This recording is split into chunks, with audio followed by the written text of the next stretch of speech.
Fala pessoal, beleza? Nós vamos então para a nossa aula de soluções líquidas. Eu vou dividir essa aula em duas partes. Essa primeira parte aqui eu vou falar sobre os principais conceitos de soluções líquidas e algumas classificações dessas soluções, beleza? Então vamos lá. Aqui eu tenho então o conceito de uma solução. O que seria uma solução? Solução é toda mistura homogênea, ou seja, se eu tiver uma solução, um sistema formado de duas ou mais substâncias e essas substâncias misturam-se completamente, formando apenas uma única fase ou um único aspecto, ou seja, um sistema monofásico, eu terei então uma mistura homogênea. A gente vai chamar agora toda mistura homogênea de solução, certo? Então aqui eu tenho um exemplo, né? Eu tenho um copo com água, eu coloquei aqui, pode ser sal de cozinha, e eu misturei completamente esse sal de cozinha na água. Eu observei então apenas um único aspecto. É um sistema, portanto, monofásico. Então, se é um sistema monofásico, eu tenho então uma mistura homogênea. Ok?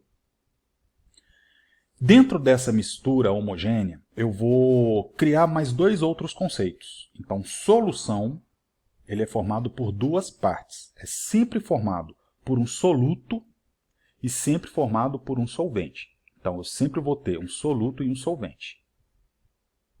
Então, eu vou ter um soluto e eu vou ter um solvente, certo? Eu vou chamar esse solvente de fase dispersante, E eu vou chamar de soluto a minha fase dispersa. Então, solvente, ele vai dissolver o soluto. Então, no caso aqui, né, nesse copo de água com sal, se eu tiver uma água aqui nesse becker, essa água vai ser o meu dispersante, certo? A água vai ser o dispersante. E o NaCl, quando eu colocar esse NaCl nesta água, ele vai ser o meu soluto. Então, o meu soluto ele vai ser dissolvido pelo solvente. Tá? Tranquilo isso daí?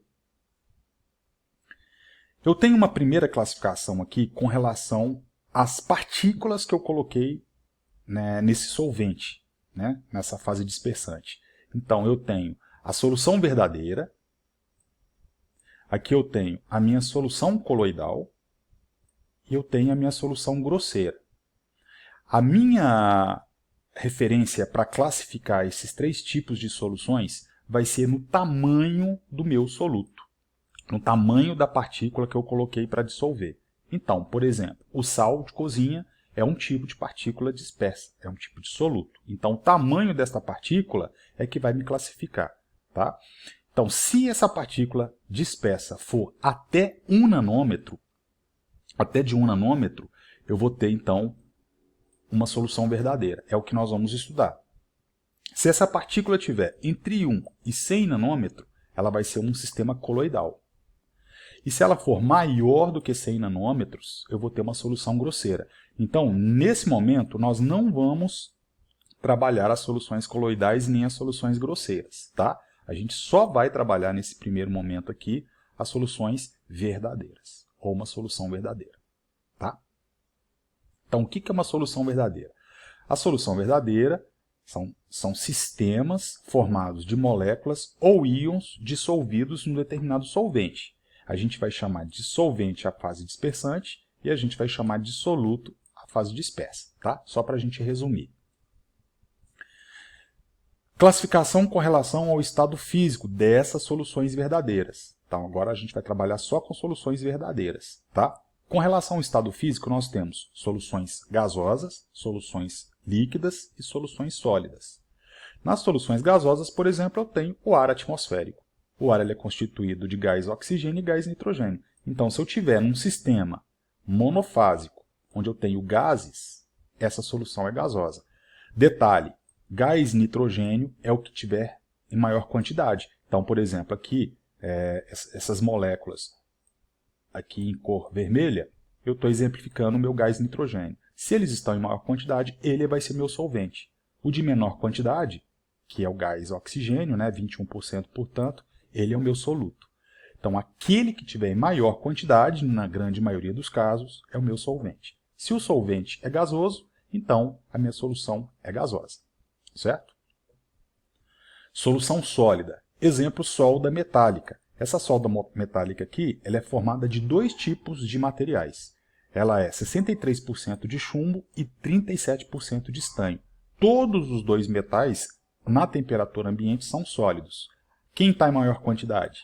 O meu chumbo. Então, se o chumbo está em maior quantidade e ele é sólido, a minha solução é sólida. Solução líquida, álcool comercial a 70%, por exemplo. Então, nessa solução aqui, eu vou ter 70 partes de álcool e 30 partes de água. Então, se eu tiver, por exemplo, 100 ml, 70 ml é álcool e 30 ml é água. Nesse caso, a água estando em menor quantidade, mesmo estando em menor quantidade, né, ou seja, em 30 partes, ele continua sendo o meu solvente, tá?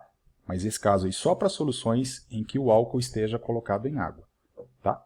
Então, solução líquida, o meu solvente, no caso aqui é a água, está em estado líquido, então a solução é líquida.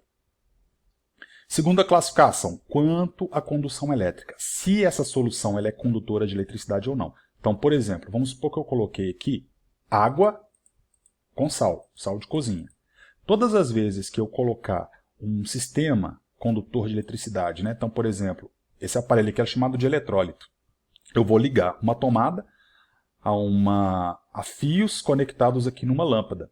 Todas as vezes que eu colocar essa tomada, esse plug, né, na tomada, e for gerado corrente elétrica, se esses pontos aqui tiverem em contato, por exemplo, a lâmpada acende.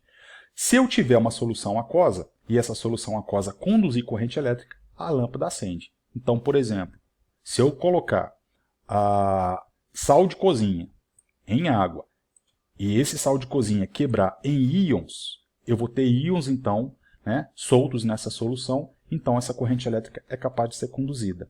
Então a lâmpada acende nesse caso.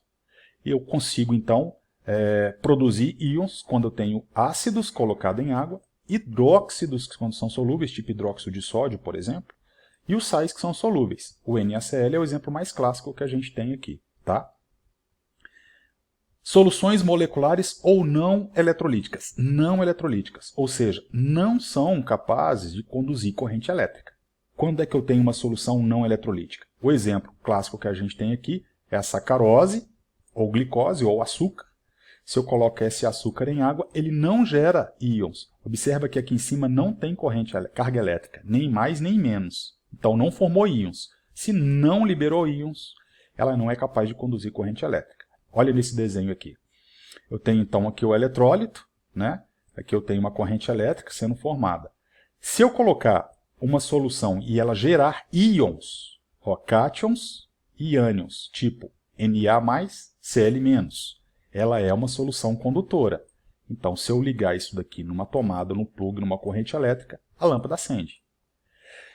Já uma solução que não gera íons, então, por exemplo, aqui eu posso colocar álcool, eu posso colocar açúcar. Se eu colocar essas substâncias em água, elas simplesmente vão ter moléculas dissolvidas na água. Não gera carga elétrica, não tem nenhum mais, nenhum menos aqui. Então, ela não gera corrente elétrica. A lâmpada, então, não acende. Ok? Vamos para um exercício, então, para a gente ver se ficou clara essa diferença. Considere a aparelhagem desenhada a seguir, empregada para teste de condutibilidade elétrica. Qual deve ter sido o meu sistema que conduziu essa corrente elétrica, que fez a lâmpada acender? Então, primeiro, solução alcoólica. É água mais álcool.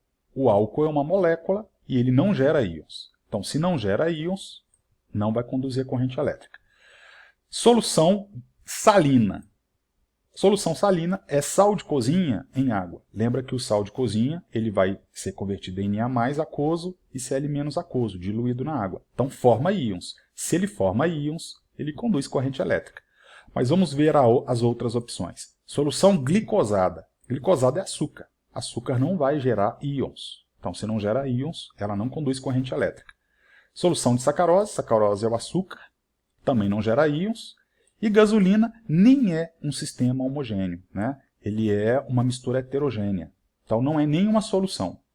Então dessas 4 possibilidades aqui de soluções, a única capaz de gerar corrente elétrica, de conduzir corrente elétrica, é a solução salina. Beleza?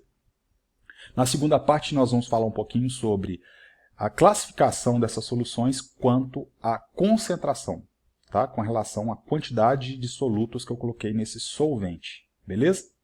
Então, até daqui a pouquinho.